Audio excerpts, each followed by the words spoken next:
ਆਪ ਜੀ ਦੇ ਦਾਸ ਸਰਦਾਰ ਅਮੀਰ ਸਿੰਘ ਜਨਰਲ ਸੈਕਟਰੀ ਪਾਕਿਸਤਾਨ ਸਿੱਖ ਗੁਰਦੁਆਰਾ ਪ੍ਰਬੰਧਕ ਕਮੇਟੀ। ਪਿਛਲੇ ਕੁਝ ਦਿਨਾਂ ਤੋਂ ਹਿੰਦੁਸਤਾਨ ਦੀ ਸਰਕਾਰ ਵੱਲੋਂ ਇੱਕ ਨੈਗੇਟਿਵ ਪ੍ਰੋਪੇਗੈਂਡਾ ਲਾਂਚ ਕੀਤਾ ਗਿਆ ਹੈ ਕਿ ਕਰਤਾਰਪੁਰ ਸਾਹਿਬ ਕੋਰੀਡੋਰ ਪਾਕਿਸਤਾਨ ਦੀ ਸਰਕਾਰ ਵੱਲੋਂ ਬੰਦ ਕੀਤਾ ਗਿਆ ਹੈ, ਜੋ ਸਰਾਸਰ ਗਲਤ ਹੈ। ਕਰਤਾਰਪੁਰ ਸਾਹਿਬ ਦਾ ਕੋਰੀਡੋਰ ਕੋਵਿਡ ਦੀ ਵਜ੍ਹਾ ਤੋਂ 16 ਮਾਰਚ 2020 ਨੂੰ ਬੰਦ ਕੀਤਾ ਗਿਆ ਸੀ।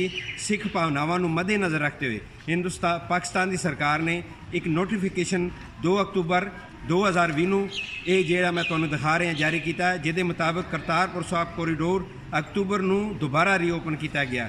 ਗੌਰਮੈਂਟ ਆਫ ਪਾਕਿਸਤਾਨ ਨੇ ਇੱਕ ਮੁਹੱਬਤ, ਅਮਨ ਔਰ ਭਾਈਚਾਰੇ ਦਾ ਪੈਗਾਮ ਦਿੰਦੇ ਹੋਏ ਇੱਕ ਵੱਡੇ ਪੰਦਾ ਮੁਜ਼ਾਹਰਾ ਕਰਦੇ ਹੋਏ ਅੱਜ ਹਿੰਦੁਸਤਾਨ ਨੂੰ ਸੀ ਕੈਟਾਗਰੀ ਤੋਂ ਕੱਢ ਕੇ ਬੀ ਕੈਟਾਗਰੀ ਦੇ ਵਿੱਚ ਸ਼ਾਮਲ ਕੀਤਾ ਗਿਆ, ਜਿਹਦੇ ਤਹਿਤ ਦੋਵੇਂ ਦੇਸ਼ਾਂ ਦੇ ਜਿਹੜੀ ਜਨਤਾ ਹੈ ਉਹ ਵਾਘਾ ਬਾਰਡਰ ਰਾਹੀਂ ਆਮਦ ਜਾਮਦ ਉਹਨਾਂ ਦੀ ਖੋਲ੍ਹ ਦਿੱਤੀ ਗਈ ਹੈ ਔਰ ਜਨਤਾ ਵਾਸਤੇ ਵਾਘਾ ਬਾਰਡਰ ਵੀ ਖੋਲ੍ਹ ਦਿੱਤਾ ਗਿਆ ਹੈ।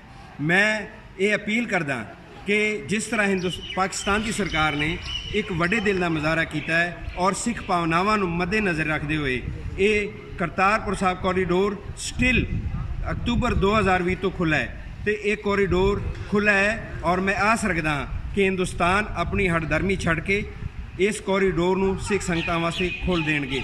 ਮੈਂ ਅਪੀਲ ਕਰਦਾ ਗਿਆਨੀ ਹਰਪ੍ਰੀਤ ਸਿੰਘ ਜੀ, ਜਥੇਦਾਰ ਸ੍ਰੀ ਅਕਾਲ ਤਖਤ ਸਾਹਿਬ, ਬੀਬੀ ਜਾਗੀਰ ਕੌਰ ਜੀ, ਪ੍ਰਧਾਨ ਸ਼੍ਰੋਮਣੀ ਗੁਰਦੁਆਰਾ ਪ੍ਰਬੰਧਕ ਕਮੇਟੀ, ਸਰਦਾਰ ਨਵਜੋਤ ਸਿੰਘ ਜੀ ਸਿੱਧੂ ਜੋ ਕਿ ਪ੍ਰਧਾਨ ਹਨ ਕਾਂਗਰਸ ਦੇ, ਔਰ ਕੈਪਟਨ ਅਮਰਿੰਦਰ ਸਿੰਘ, ਇਹਨਾਂ ਸਾਰੀਆਂ ਸ਼ਖਸੀਅਤਾਂ ਨੇ ਪਹਿਲੇ ਵੀ ਇਸ ਕੋਰੀਡੋਰ ਵਾਸਤੇ ਬੜਾ ਯੋਗਦਾਨ ਪਾਇਆ ਹੈ। ਮੈਂ ਆਸ ਰੱਖਦਾ, ਮੈਂ ਉਮੀਦ ਰੱਖਦਾ ਹਾਂ ਕਿ ਇਸ ਕੋਰੀਡੋਰ ਵਾਸਤੇ ਮੁੜ ਤੋਂ ਆਪਣਾ ਰੋਲ ਪਲੇ ਕਰਨਗੇ।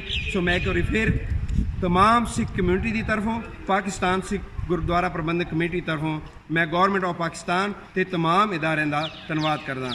वाहिगुरू जी का खालसा, वाहिगुरू जी की फतेह।